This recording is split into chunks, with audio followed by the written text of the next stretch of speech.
Selamat pagi Bapak Ibu dan saudara-saudari yang dikasihi Tuhan. Tetap patuh pada aturan protokol kesehatan. Apakah kita bekerja?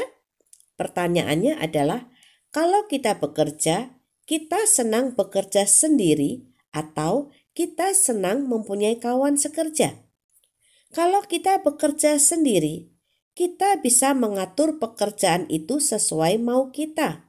Misalnya, 7 hari dalam seminggu dapat kita atur menjadi 2 hari kerja keras, 3 hari kerja santai, dan 2 hari libur karena Sabtu dan Minggu. 8 jam kerja sehari dapat kita atur dari pagi sampai sore atau dari siang sampai malam, bahkan bisa jadi dari malam sampai pagi. Tidak masalah bukan? Karena kita bekerja sendiri.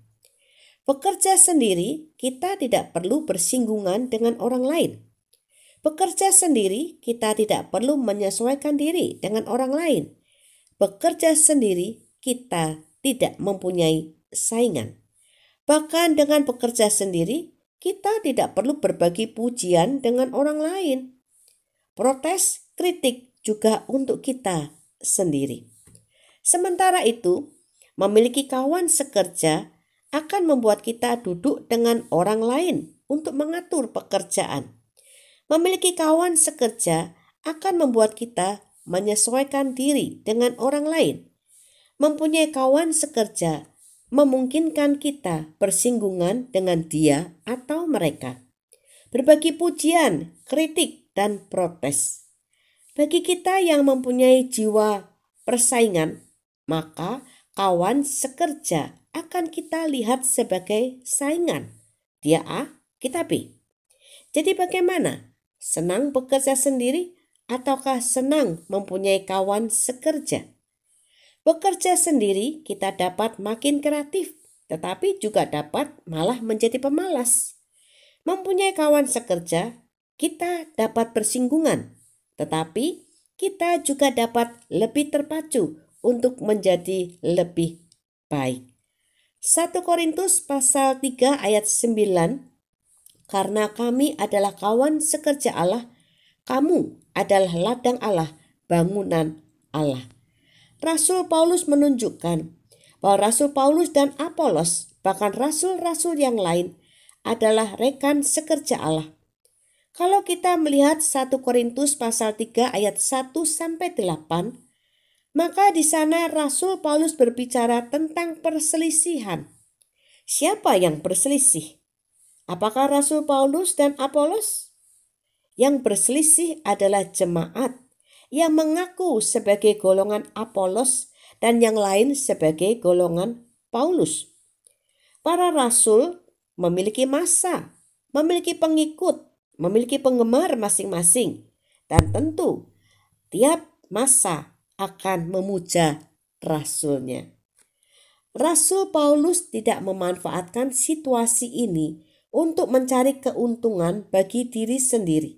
Rasul Paulus tidak menjelekkan Apolos dan memuji dirinya sendiri. Tetapi Rasul Paulus justru mengarahkan jemaat pada pemahaman yang benar bahwa Paulus dan Apolos, mereka hanyalah rekan sekerja Allah. Hebatkah Rasul Paulus? Tidak. Rasul Paulus hanya manusia biasa yang dapat merespon dengan benar. Yang hebat adalah Allah. Allah Maha Kuasa, tetapi bersedia menjadikan manusia sebagai rekan sekerja. Allah yang Maha Kuasa bersedia menjadikan manusia sebagai kawan sekerja. Allah yang Maha Kuasa yang dapat bekerja sendiri dengan hasil yang lebih baik justru meminta kita menjadi kawan sekerjanya. Allah memilih kita untuk menjadi kawan sekerjanya, untuk bersama-sama mengerjakan ladang dan bangunan Allah, yaitu umat Allah dan juga dunia. Kata kawan sekerja berasal dari bahasa Yunani kata sinergoi, yang dalam bahasa Indonesia diserap menjadi sinergi. Allah membangun jejaring bersama kita saat menempatkan kita sebagai kawan sekerja yang akan bekerja dengan sinergi. Allah memilih kita menjadi kawan sekerja bukan karena kita mampu mengolah ladang atau membangun bangunan Allah, tetapi karena Allah mempercayai kita. Allah memilih kita menjadi kawan sekerja bukan karena Allah tidak sanggup mengerjakannya sendiri, tetapi karena Dia ingin kita mengetahui betapa berharganya kita bagi Allah. Mungkin kita senang dan lebih memilih untuk bekerja sendiri, tanpa kawan sekerja. Namun ingatlah, kita tetap kawan sekerja Allah. Allah yang mengatur semua agenda dan Allah pemilik ladang serta bangunan, tempat di mana Allah mengutus kita. Tuhan beserta kita. Amin.